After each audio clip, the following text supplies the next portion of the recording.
16-17 ғасырларда қазақ хандығы нығайды. Оның шекарасы кеңейіп, қазақтардың этникалық аумағының негізгі бөлігін қамтыды.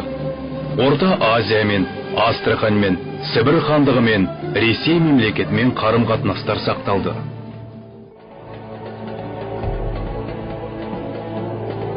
Қазақ хандығының көрші елдермен әскери одақтары берік болмады. Себебі ол соғыс барысымен хандардың жеке мүдделеріне тығыз байланысты еді. Сондықтан да көшпенділердің шекаралары әрлі-берлі жылжып, қалалар бір мемлекеттен екіншісінің қолына өтіп отырды. Қазақ хандығы осындай ауыр жағдайда 16 ғасырдың табалдырығынан аттады.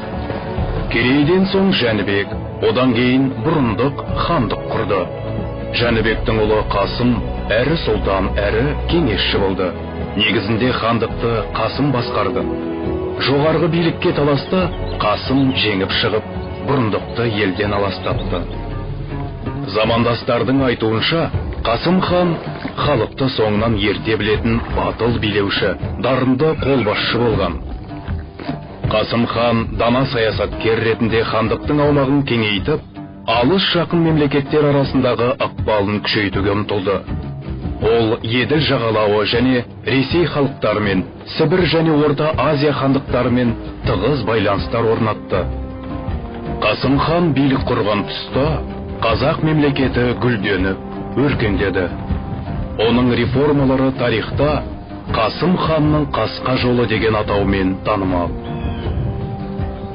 16 ғасыр тарихшысы Мырза Мұхаммед Хайдар Дулати «Тарихи Рашиди» атты кітабында Қасым ханның күш-қуаты туралы былай деп жазды.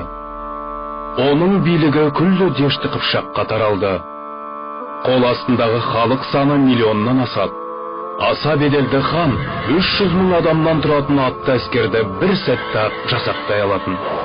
Ташкент түбіндегі ұрыста Қасым хан ауыр жараланды. Тарихшылар Қасым ханның қайтыс болған мерзімін тап басып айта алмайды.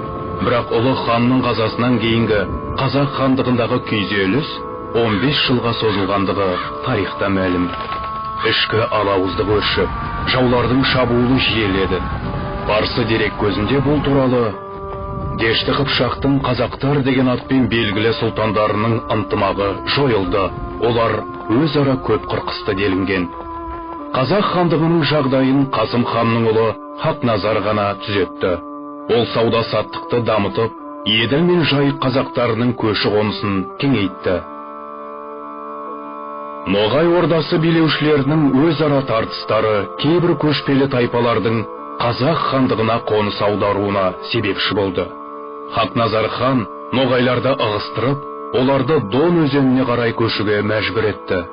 Осы кездері Ресей мемлекеті шығыс шекарасын кеңейтіп, қазақ хандығының аумағына жақындады. Иван Грозный патшаның жарлығымен орыс елшілері Семен Мальцев пен Третьяк Чебуков қазақ хандығында болып, Хақназар хан мен Сібір ханы көшімге қарсы әскери одақ құрды. Көп ұзамай ағайынды Строгановтар қазақтармен салықсыз сауда-саттық жасауға ресми құжат алды. Хақназар Ташкентті жаулаудан бас тартып, Бұқара ханы Абдолла екіншімен достық туралы шарт жасасты.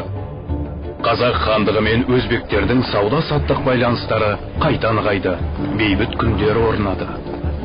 Бірақ Ташкент билеушісі Баба Сұлтанның жіберген жансыздары Хақназар ханды өлтірді. Тарихи дерек көздерде ол қазақ және қырғыз ханы деп аталған. Хақназар хан билік құрған кезеңде қазақ хандығының ішкі және сыртқы тұрмыс тіршілігі өрлеп өрістеді.